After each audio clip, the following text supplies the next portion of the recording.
하나님 말씀 봅니다. 하나님 말씀 사무엘상 30장 7절에서 20절까지입니다. 사무엘상 30장 7절에서 20절까지, 본문이 길어서 10절까지만 같이 읽겠습니다. 다윗이 아히멜렉의 아들 제사장 아비아달에게 이르되 원하건대 에봇을 내게로 가져오라. 아비아달이 에봇을 다윗에게로 가져가매 다윗이 여호와께 묻자와 이르되 내가 이 군대를 추격하면 따라잡겠나이까 하니 여호와께서 그에게 대답하시되 그를 쫓아가라. 내가 반드시 따라잡고 도로 찾으리라. 이에 다윗과 또 그와 함께한 600명이 가서 부솔시내에 이르러 뒤떨어진 자를 거기 머물게 했으되 곧 피곤하여 부솔시내를 건너지 못하는 200명을 머물게 했고 다윗은 400명을 거느리고 쫓아가니라. 아멘.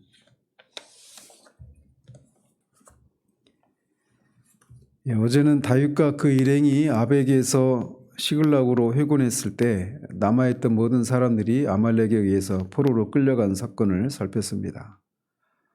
이 사건은 외면적으로는 아말렉이 다윗에게 보복한 사건이지만 내면적으로 영적으로 보면 하나님께서 그 다윗에게 징계를 내린 사건이다라고 말씀을 드렸습니다.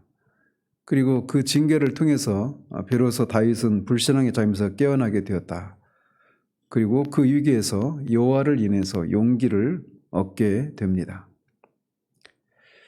즉 이런 것을 통해서 다윗은 여호와를 의지하는 신앙을 다시 회복하게 됩니다.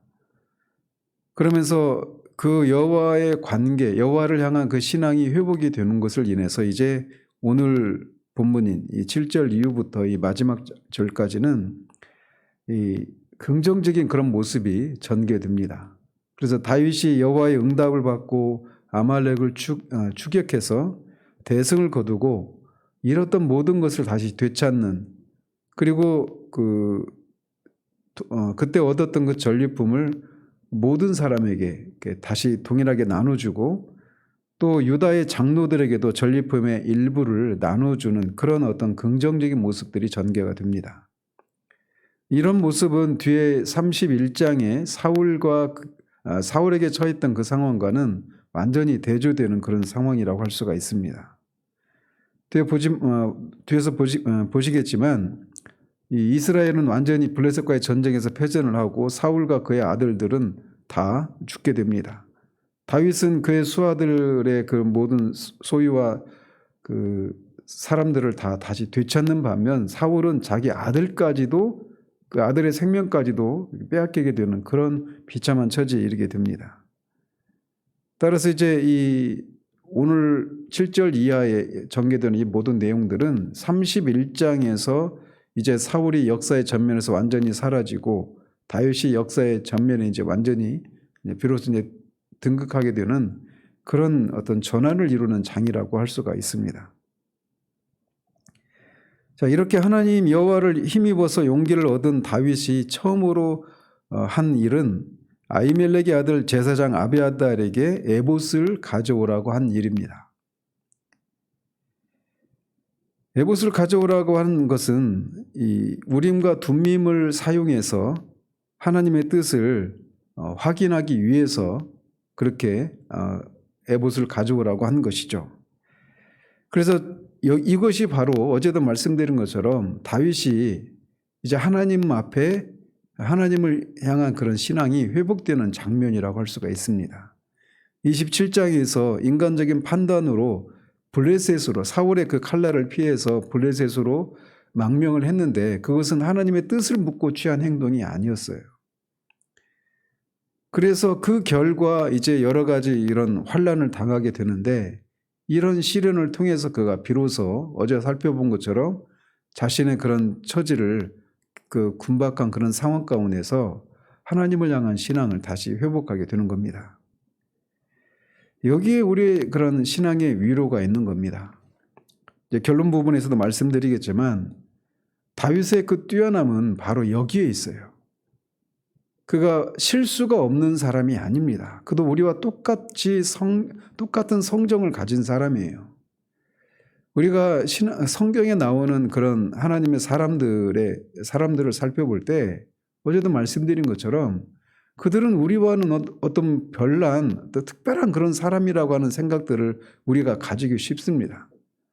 그렇다고 해서 뭐 그들이나 우리나 뭐 다 똑같고 뭐 도끼는 객견이다 이런 말씀을 드리려고 하는 것이 아니라 그들이 뛰어난 점이 분명히 있어요. 근데 그 중에 하나가 무엇이냐면 그들도 우리와 똑같이 하나님 앞에서 실수를 하는 연약한 존재들입니다. 그런데 그들이 그런 실수를 했을 때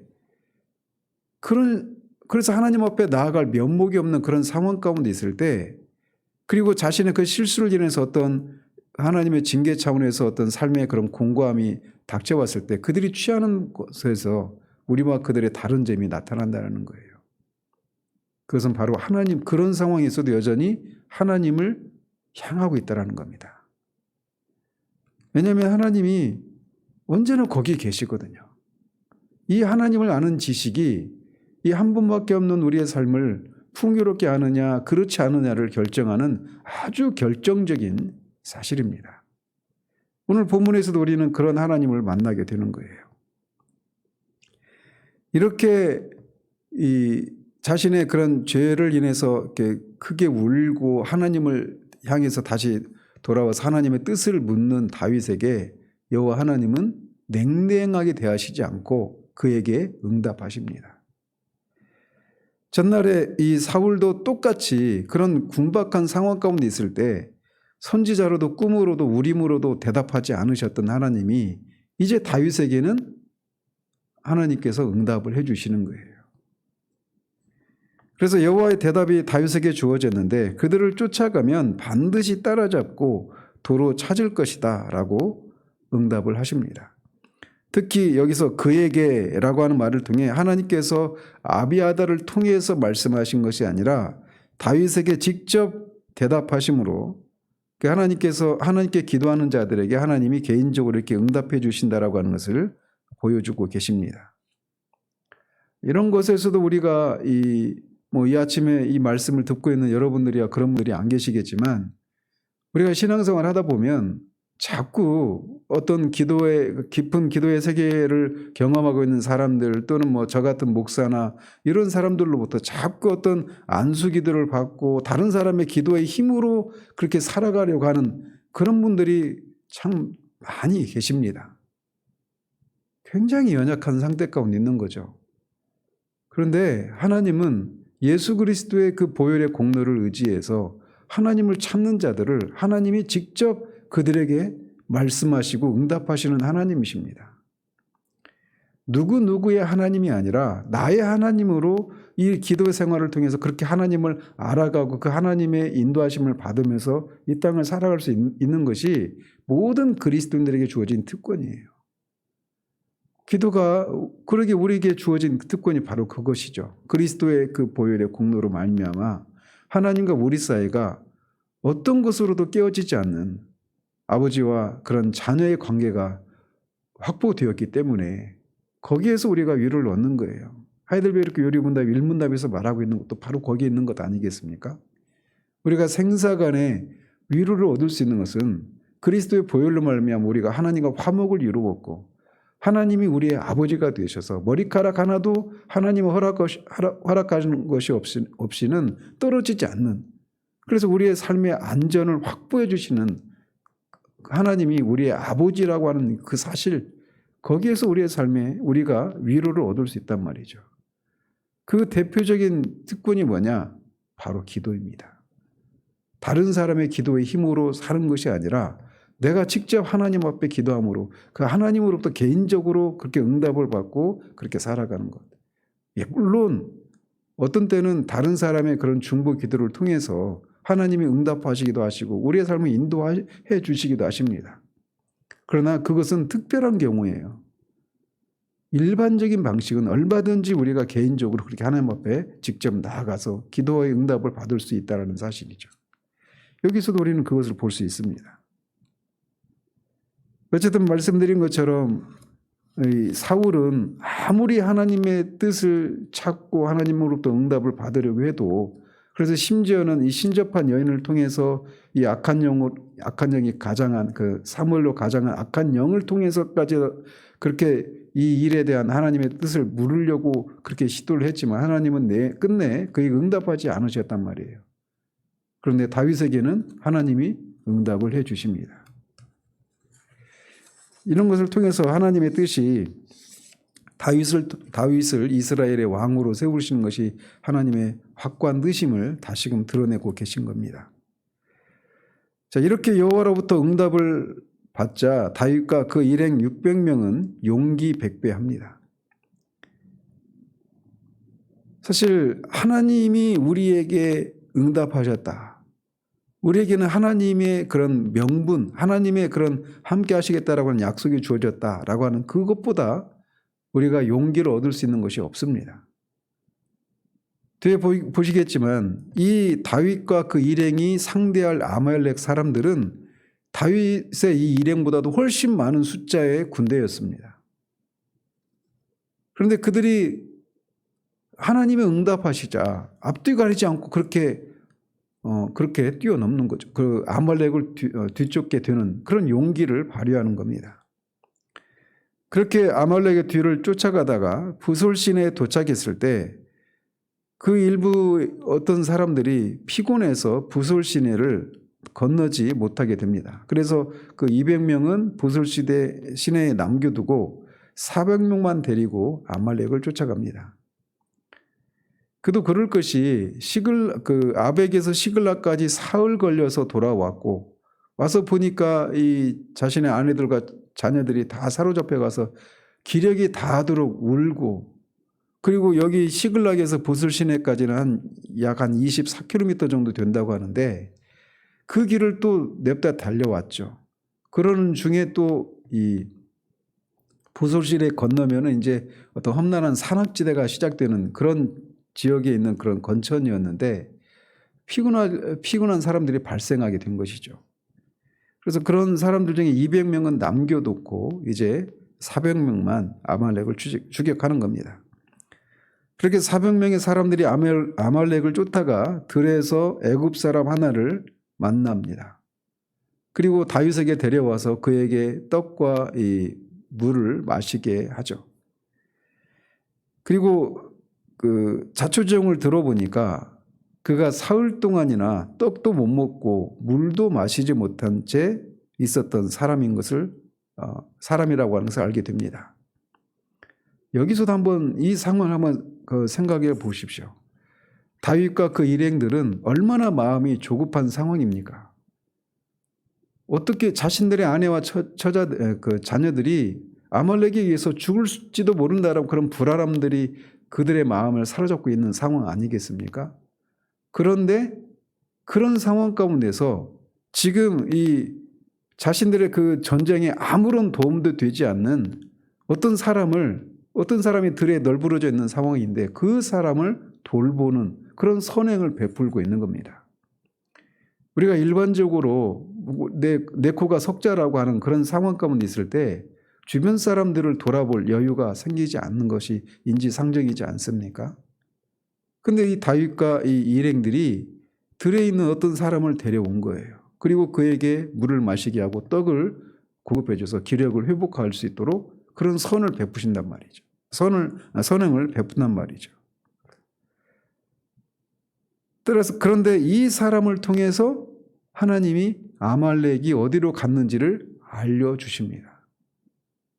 여기에 하나님의 섭리가 있는 거예요. 따라서 이 사건이 우연처럼 보이지만 거기에는 하나님의 주권적인 인도하심이 그런 섭리의 손길이 작용하고 있었다라고 하는 것을 알 수가 있는 겁니다. 그래서 사람이 마음으로 자기의 길을 계획할지라도 그 걸음을 인도하시는 분은 하나님이시다라고 하는 것을 이 사례에서도 우리가 볼 수 있는 것이죠. 자, 그렇게 떡을 먹고 물을 마시고 정신을 차린 애굽 사람에게 다윗이 그가 누구에게 속했고 어디에서 왔는지를 묻자 그는 자신이 애굽 사람이고 아말렉의 종이었던 사람이다라고 말을 합니다. 그러면서 사흘 전에 자신이 이 병에 들자 아말렉 주인이 자신을 버렸다라고 대답을 합니다. 사실 그 애굽 사람의 주인인 아말렉 사람들이 볼 때 이 병들어서 더 이상 노예로서의 일도 감당하지 못하고 그렇게 이제 병들어 있는 상황 가운데 지금 이 사람들은 빨리 도망쳐야 되는 상황인데 이 노예 때문에 장애가 있으니까 그냥 버려버린 거죠. 그 당시 노예 신분이라고 하는 것이 바로 이런 상황이었어요. 그런데 그런 사람인지도 모르고 어쨌든 다윗과 그 일행은 그에게 선을 베푼 것입니다. 따라서 이 애굽 사람의 이 마음의 입장에서 보자면 다윗 일행이 자신들에게 생명의 의인이죠. 생명의 은인이죠. 그러면서도 동시에 이 통상적인 방식으로 노예들을 이렇게 아말렉 주인이 그냥 병들었으니까 자신들의 그런 그 군사가 진행하는데 방해가 되니까 그냥 버려버리는 것이 그냥 일상이라고 할 수 있는 상황인데 이런 상황에서 그를 건져준단 말이에요. 그래서 생명의 은혜로서 고마움도 있지만 또 한편에는 의아한 마음도 분명히 있었을 것입니다. 그러면서 그 사람이 계속해서 말하기를 우리가 그렛 사람의 남방과 유다에 속한 지방과 갈멜 남방을 침노하고 시글락을 불살랐다라고 말합니다. 그러니까 이 애굽 사람은 우리가 이 일을 저질렀다라고 말을 하고 있어요. 그런 종의 입장이 있기 때문에 사실 이 일을 자기가 했다라고 이렇게 말할 수 있는 그런 입장이 있는 사람은 아님에도 불구하고 자신도 그 일에 동조했다라고 하는 것을 말을 하고 있는 겁니다. 그래서 이 다윗으로 하여금 오히려 이런 것이 신뢰감을 얻을 수 있는 그런 말이 되었던 것이죠. 그러자 다윗은 그 사람에게 자신들을 아말렉 사람에게 인도할 수 있느냐고 묻습니다. 그러니까 아말렉 사람들을 이렇게 뒤쫓아가는 과정 가운데서 사실 그들이 어디로 갔는지 정확하게 위치를 모른 채 막 뒤쫓고 있었을 상황이란 말이에요. 그렇기 때문에 이 아말렉 사람들의 행방을 알 수 있는 사람의 조력이 필요한 상황이었는데 바로 하나님이 이런 방식으로 그들에게 이 도움을 줄 수 있는 사람을 만나게 하신 것이죠. 그러자 그 사람은 다윗이 자신이 필요한 정보를 얻고 죽일 수도 있다라고 생각을 해서 만약 자신을 죽이지도 않고 아말렉 주인에게 자신을 돌려보내지 않는다라고 여호와의 이름으로 맹세하면 그 일을 하겠다라고 말을 합니다. 그리고 그런 맹세했다는 내용은 없지만 문맥상 그렇게 한 것으로 보입니다. 그래서 애굽 사람은 다윗 일행을 아말렉 사람들에게 인도합니다. 가서 보니까 아말렉 사람들은 온 땅에 편만하게 이렇게 블레셋 사람들의 땅과 유다 땅에서 약탈한 것들을 먹고 마시고 춤을 추고 그렇게 즐기고 있었습니다. 그들은 승리에 취해서 적에 대한 방비는 전혀 하지 않고 그렇게 먹고 마시고 춤추고 있었던 것입니다. 이처럼 그들이 전혀 경계를 하지 않고 자신들이 얻어온 그런 전리품에 취해 있는 동안 취해 있었기 때문에 다윗이 비록 400명밖에 되지 않는 병력으로 그들보다 훨씬 많은 아말렉 군대를 전멸시킬 수 있었던 것입니다. 다윗은 새벽에 기습을 해서 이튿날 저물 때까지 하루를 꼬박 넘기고 아말렉 사람들을 공격을 합니다. 그러자 이 낙타를 타고 도망친 400명 이외에는 모든 아말렉 사람들이 다 죽었다라고 말을 합니다. 따라서 도망간 사람이 400명이었다라고 하는 것은 아말렉 사람들의 숫자가 다윗 일행보다 훨씬 많았다라고 하는 것을 의미합니다. 그런데도 이렇게 압도적인 승리를 쟁취할 수 있었던 것은 이 아말렉 사람들의 경계 소홀의 원인도 있지만 무엇보다도 하나님의 이런 섭리가 있었다라고 하는 것을 알 수가 있는 것이죠. 그렇게 해서 다윗은 그 두 아내와 이 자녀들을 그리고 그 소유물들을 그리고 다른 일행들도 자신들의 아내와 소유물들을 다시 되찾고 아무도 상한 사람이 없이 다 되찾고 또 나아가서 아말렉 사람들이 다른 곳에서 약탈했던 그런 전리품들을 이제 빼앗아서 그렇게 다윗의 전리품이다라고 하며 그렇게 부솔 시내로 돌아오게 됩니다. 제가 말씀드리고 싶은 부분은 바로 이 부분입니다. 분명히 다윗은 하나님을 의지하지 않고 자기 뜻대로 살고자 해서 이런 큰 위기를 만난 것입니다. 이것은 분명히 하나님의 징계 차원에서 벌어진 일이에요. 그런데 그가 그런 위기에서 이 자신의 죄를 자각하고 하나님 앞에 회개하고 다시금 하나님을 의지했을 때 하나님이 그를 다시금 회복시키시는 이 장면을 우리가 다시 볼 수 있단 말이죠. 이게 앞에서도 말씀드린 것처럼 다윗의 위대함이에요. 하나님을 아는 하나님이 비록 그렇게 자신이 실수하고 죄를 지어 하나님의 뜻을 어기고 죄를 지어서 이런 징계를 이런 환난을 자초했음에도 불구하고 그렇게 자신의 죄를 회개하고 하나님께 돌아갔을 때 하나님이 다시금 그를 받아주시리라고 하는 그런 확신이 있었던 것입니다.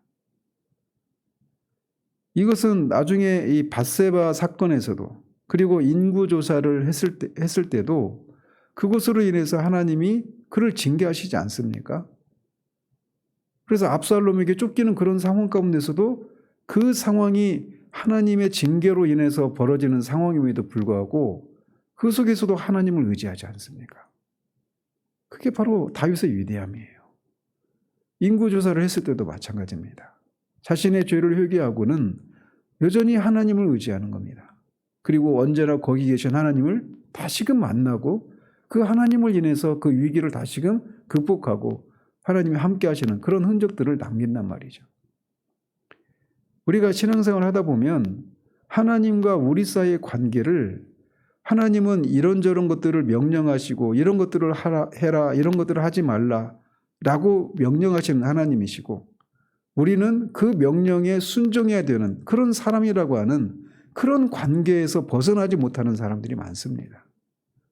하나님과 우리 사이의 관계를 그런 차원에서만 이해할 때 하나님을 향한 우리들 그 사람들의 마음은 어떤 생각들이 기본적으로 자리하고 있느냐면 하나님께 잘못하면 벌을 받을 것에 대한 두려움 때문에 신앙생활을 한다라는 겁니다. 왜 그런 신앙생활을 하느냐? 하나님과 우리 사이에 유일한 중보자 되시는 예수 그리스도가 없기 때문에 그래요. 예수 그리스도의 그 중보를 통해서 하나님과 우리 사이에 얼마나 안전하고 얼마나 완전하고 얼마나 충분한 그런 관계가 형성이 되었는가를 우리가 알지 못하는 경우에 그렇게 하나님을 그런 방식으로 섬긴단 말이죠. 내가 이것이 하나님의 뜻이 아니면 어떡하지? 이것 때문에 하나님께 벌을 받으면 어떡하지? 전전긍긍하는 그런 신앙생활을 합니다. 그런데 하나님은 예수 그리스도로 말미암아 우리의 아버지가 되신 분이십니다. 그 사실이 우리가 하나님을 두려워하고 하나님을 경외하고 이런 생각들을 불러오지 않는 건 아니에요. 그런 생각들이 분명히 있어야 됩니다. 언제까지라도 하나님은 하나님이시고 우리는 그 앞에 마땅히 하나님의 뜻에 순종해야 될 그런 피조물이라고 하는 이 기본적인 관계는 변함이 없습니다. 그렇기 때문에 하나님을 향한 경외하는 마음이 분명히 있어야 돼요.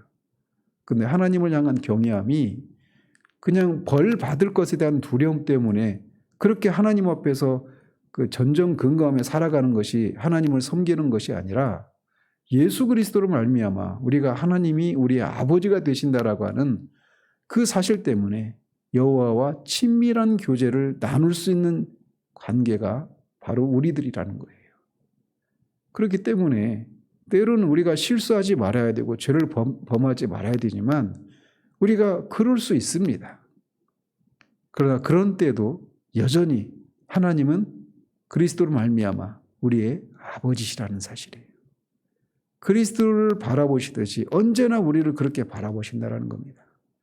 그래서 우리의 실수와 우리의 죄를 인해서 분명히 하나님은 공의 하나님이시기 때문에 우리를 사랑하시기 때문에 그것에 대해서 징계하시지만 그 징계를 통해서 더욱 하나님을 알려주시고 또 우리와 하나님 사이에 맺어진 그리스도로 말미암은 그 관계의 확실함을 더 확인하게 해주시는 것이죠. 그런 은혜를 경험하는 것을 통해 우리가 하나님께 더 충성할 수 있게 되는 것입니다. 그래서 이 은혜로 우리가 성화를 이룬다라고 하는 그런 시리즈 말씀을 우리 교회에서 전하지 않았습니까? 은혜로 우리가 성화를 이루어 가는 겁니다. 다윗은 오늘도 여기에서 우리에게 그 모습을 보여주고 있어요. 분명히 하나님의 뜻을 어겨서 받았던 징계를 통과하고 바로 이렇게 곧장 하나님을 의지하고 있는 이 다윗의 모습. 다윗이 아는 그 하나님이 바로 우리 하나님이십니다. 그럼 우리 하루도 이 하나님을 우리가 의지하고 하나님이 주시는 그런 마음으로, 하나님이 주시는 힘으로 이 하루를 하나님을 위해서 살아가는 저 여러분들 되시기를 우리 주님 이름으로 축원드립니다. 기도하겠습니다. 하나님 아버지, 다윗이 하나님의 뜻이 아니라 자신의 뜻을 따라 선택한 그 결과로 인해서 맞이했던 그 대위기 가운데서 그가 자신의 죄를 회개하고 하나님을 의지했을 때 하나님이 엄청난 승리를 쟁취할 수 있도록 해주신 이 사건을 우리가 살펴보았습니다.